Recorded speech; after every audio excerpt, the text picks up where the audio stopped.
Shalom, nos encontramos una vez más desde la tierra de Israel, Besirat Ishmaya, con el permiso del cielo, Bereshut Moray Rabotai, con el permiso de mis maestros, para compartir una enseñanza más de Torah. Y en esta ocasión quiero presentarles una enseñanza totalmente diferente a lo que estamos acostumbrados en este espacio. Y sin más preámbulos, introducciones, voy directamente al tema. Hoy quiero enfocar, como lo hacía Rambam, diciendo: yo tomo la verdad de quien viene la verdad. Yo no me fijo si es un rabino quien lo dice o si es un sabio de otro pueblo quien lo dice. La verdad es siempre continua y hay que reconocerla siempre de quien la diga. Y entonces, yendo tras los pasos de Rambam, de Rabbi Moshe ben Maimón, el gran rabino de España, el gran rabino de Israel, de Egipto, les presento la opinión de grandes pensadores del siglo pasado, cada uno un referente en su área. Uno es un filósofo, otro es un sociólogo, indispensables para el planteamiento de problemas en sus áreas de trabajo.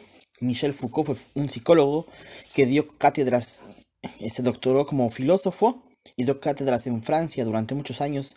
Sus clases eran de las más buscadas entre los estudiantes de filosofía. Claude Lévi-Strauss, que fue un sociólogo que también dejó un antes y un después en su materia. Roman Jakobson, un lingüista americano, que también es indispensable para entender la lingüística. Y Octavio Paz, que fue un escritor. Y aunque mucha gente no lo conoce en esta etapa de su vida, en sus inicios él era traductor de libros y tradujo muchos libros del francés al español y otros textos. Y es así que en 1971 escribe un texto sobre la traducción. Y para rematar, la opinión de un rabino que también participó en la traducción de los textos del Pentateuco al español. Y una vez que he presentado a los pensadores que me llevan a este trabajo, les presento el siguiente trabajo que hice cuando todavía estaba en la universidad, hace unos 15 años. Así que vamos con el trabajo. El título es El lenguaje, el pensamiento concreto y sus dificultades conceptuales en la traducción. Y vamos con el material. Un lenguaje refleja una estructura de pensamiento y una clasificación, una forma de ordenar el universo por los seres humanos. Al fin y al cabo, es la persona quien tiene referentes y quien señala referentes. Lo vamos a ver más adelante. Un lenguaje está compuesto por códigos fundamentales de una cultura, un esquema que contiene perspectivas de un orden empírico. La forma en la que tú ves la vida, la forma en la que tú señalas tu vida es fundamental para cómo la vives, para cómo la distingues. Y el lenguaje justamente es esa herramienta. Un lenguaje es un recipiente de elementos que enlaza reglas y códigos, condiciones y funciones de un estilo de pensamiento que reflejan la estructura de un pueblo o civilización. En los elementos de análisis lingüístico hay dos muy importantes: la hermenéutica, que son conocimientos y técnicas que nos permiten que los signos hablen y revelen su sentido. La semiología es un conjunto de técnicas que nos permiten saber dónde están los signos importantes, los que hay que resaltar, cuál es su valor y cómo estos valores se fusionan, se conjugan, cómo ellos se juegan. Y de ahí tenemos un resultado en el lenguaje. Un signo es algo que representa a un objeto, a una cosa. La cosa o el objeto representa su naturaleza y el signo marca en medida que es casi lo mismo que representa. Es así que un signo forma parte de un sistema de referencias y lo vamos a ver a continuación. El significante no tiene más contenido ni más función que determinar lo que representa. Todo esto nos sirve para entender que el lenguaje es un vínculo natural del sujeto con su entorno. Es la forma en la que se expande hasta el infinito.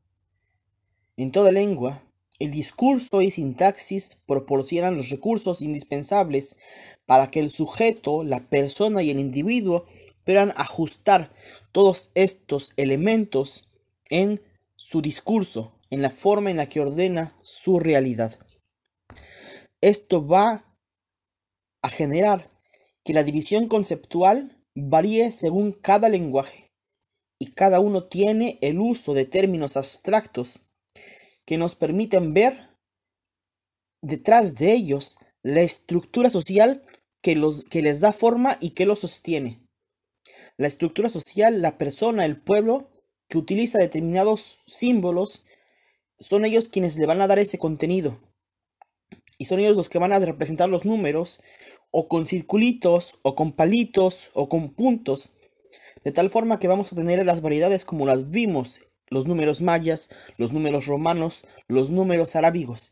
Y cada pueblo va a determinar la función que van a tener esos signos y esos elementos. De tal forma que la proliferación, la multiplicación conceptual es una atención sobre las propiedades reales, unas propiedades funcionales sobre la realidad. Yo puedo representar 3 manzanas con 3 puntitos, o 3 manzanas con 3 palitos, o si soy más, o si tengo un pensamiento más primitivo, 3 manzanas con 3 piedritas. Un lenguaje describe las propiedades de lo real que supone acciones intelectuales. Por lo tanto, cada civilización, cada pueblo propone en su lenguaje la orientación de su pensamiento, la dirección que tiene su forma de pensar, su estructura social, que rige sus necesidades orgánicas y económicas. El lenguaje nos permite dar cuenta de las especies vivas e inanimadas, así como los cambios en la naturaleza y el medio ambiente de cada pueblo, de cada cultura. Diversas culturas y diversos grupos tienen léxicos vastos y específicos. Y aquí vienen varios ejemplos que nos vienen a concretar toda la teoría que escuchamos hace unos momentos. El sociólogo Claudio Levi-Strauss se metía en Australia y se perdía por años, 4 o 5 años, en las Amazonas otros tantos años, con las tribus polinesias, porque eran las tribus más alejadas de la civilización occidental que conocemos. Él buscaba tribus a las que les llamaba primigenias, tribus que no tuvieran la contaminación del mundo occidental, para entender cómo el pensamiento primitivo se componía. Y él encontró que muchas de estas tribus tenían conocimientos de plantas, pero de acuerdo a su ubicación en los mapas, su ubicación terrenal, si era de las montañas esta tribu, o si era una tribu cerca de los ríos, o una tribu cerca de los mares, de acuerdo a esas funciones, estas tribus tenían su determinado léxico. Y vamos a ver, él decía que encontró tribus que tenían conocimientos de 60 plantas alimenticias, de las cuales 28 tenían propiedades narcóticas o medicinales. Y pongo un ejemplo, los indios Hopi conocen 350 plantas. Los navajos cuentan con una clasificación de más de 500 plantas. Ahora, no significa que esas plantas no existan en el lugar, sino la utilidad que le genera a la tribu o al pueblo clasificar estas 300 plantas. Son las que ellos les dan utilidad. Pero otro pueblo puede utilizar 500 plantas. Por lo tanto, va a tener una descripción de 500 plantas. Las tribus del sur de las Filipinas cuentan con más de 1000 términos para clasificar plantas. Otras tribus adyacentes cuentan con un léxico de 8000 plantas conocidas. El mundo conceptual de los hunanos es de casi 2000 especies de plantas. Y de nuevo, todo es en función de la utilidad que el pueblo o la tribu les da. Esto nos muestra que en medida que una civilización se desarrolla también su lenguaje, debido a sus necesidades de conocer, ordenar, clasificar el mundo en el que vive. Todo esto es simplemente para que nos demos un esbozo, una idea de la importancia que tiene el lenguaje para las tribus, para los pueblos. Y por eso estos personajes buscaban estos signos en tribus de cierta forma primitivas, tribus primigenias, que tuvieran esa pureza en su lenguaje, que no estuvieran influenciados como nosotros, que por ejemplo, la gente que habla español tiene influencias del latín, del griego, la gente que está en el norte de América tiene influencias del inglés, del francés. Entonces, ellos buscaron justamente a estas tribus que no tienen esas contaminaciones lingüísticas, esa economía lingüística, ese comercio lingüístico, que transmitieron sus palabras, sus conceptos y los compartieron con otras lenguas. Por ejemplo, el alemán tiene dos fuentes en su lenguaje y eso lo enriquece mucho, el latín y el germánico. Eso le da un campo de concepción grande. No es en balde que los grandes filósofos del siglo pasado y antepasado, muchos tenían que ver con la lengua germánica. Y esto es para que nos demos una idea de lo que es el lenguaje. Ahora pasamos al campo de la traducción. La traducción consiste en comprender el significado de un texto en un idioma llamado texto origen para producir un texto con significado equivalente en otro idioma. Esto es llamado un texto traducido. Y aquí me parece muy importante esto que subrayé. Un texto equivalente. No significa que es el mismo texto, si es algo que equivale en otra lengua. Saber no es ver ni demostrar, sino interpretar. Cualquier trabajo de traducción implica un trabajo de interpretación, que como tal es forzosamente relativo. El riesgo de incomprensión o falsificación de un original está siempre presente en esta obra. Es algo inaludible de una traducción. Plasmar en otra lengua toda la riqueza de significados y conceptos contenidos en un texto original es casi imposible. Traspasar un universo conceptual propio íntegramente a otro idioma es imposible porque no hay conceptos equivalentes en todas las lenguas. Cada pueblo tiene sus conceptos. Más que una traducción, intenta ser objetivo. Su comprensión del texto siempre dejará residuos. El traductor siempre va a ajustar a su interpretación la traducción. Octavio Paz, este premio Nobel de Literatura, nos dice: no digo que la traducción literal sea imposible, sino que no es una traducción. Es un dispositivo para ayudarnos a leer el texto en su lengua original, algo más parecido a un diccionario. Y aquí quiero poner de nuevamente el dedo en el punto.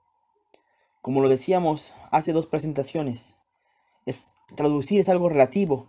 Traspasar conceptos de un pueblo a conceptos de otro pueblo es algo imposible. Y por eso Octavio Paz nos dice, es algo más parecido a un diccionario, un texto traducido. El texto original jamás reemplazará y reaparecerá en otra lengua. Es algo imposible. En todo caso, la traducción implica una transformación de el original. No obstante, está presente por la traducción sin decirlo. Lo menciona constantemente. Lo convierte en un objeto verbal. Aunque distinto, lo reproduce. Y esto es lo que yo quería resaltar y compartir con ustedes en este día. La próxima clase les voy a compartir algo que me parece muy importante de lo que debería hablar, que es el nombre de Dios. Y para poder compartir con ustedes este conocimiento, tiene que quedarles claro que los conceptos de la lengua hebrea no son conceptos de latín, no son conceptos que puedan ser transmitidos en el griego. La forma en la que la lengua hebrea fue construida, la forma en la que la lengua hebrea se transmite, no tiene un similar. Y aunque hoy tenemos en día muchas lenguas muy hermosas como las latinas, como el francés, el italiano, el español, el portugués, el árabe, el alemán, el inglés, cada una con su riqueza específica, a pesar de eso, los conceptos hebreos, los conceptos del pueblo judío, no pueden ser reflejados en una lengua que no representa la forma de pensar del pueblo judío.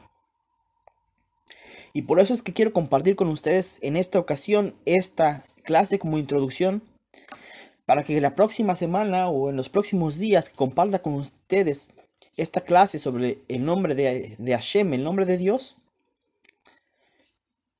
no sea tan complicado entender lo que voy a plantearles a través de esta introducción. Y espero que si no lo entendieron una vez porque tal vez hablé muy rápido o tal vez no tuve la claridad en mis palabras para transmitirles, que vuelvan a ver el video, le saquen el audio y lean ustedes el texto que les presenté. Y si alguien quiere todavía profundizar más, por eso les dejé al inicio de esta clase las fuentes literarias en las que me basé para darle forma a esta clase. Espero que se encuentren bien donde quiera que nos acompañen, que podamos usar este conocimiento como plataforma para poder seguir aprendiendo, poder seguir creciendo en esto que nos une, el conocimiento de la voluntad de Hashem. Deseo refuah shlema para los enfermos del pueblo de Israel donde quiera que nos acompañen, para las familias de la tierra que buscan la paz sobre Israel. Espero que reciban buenas noticias y que nos encontremos nuevamente para un próximo estudio de Torah.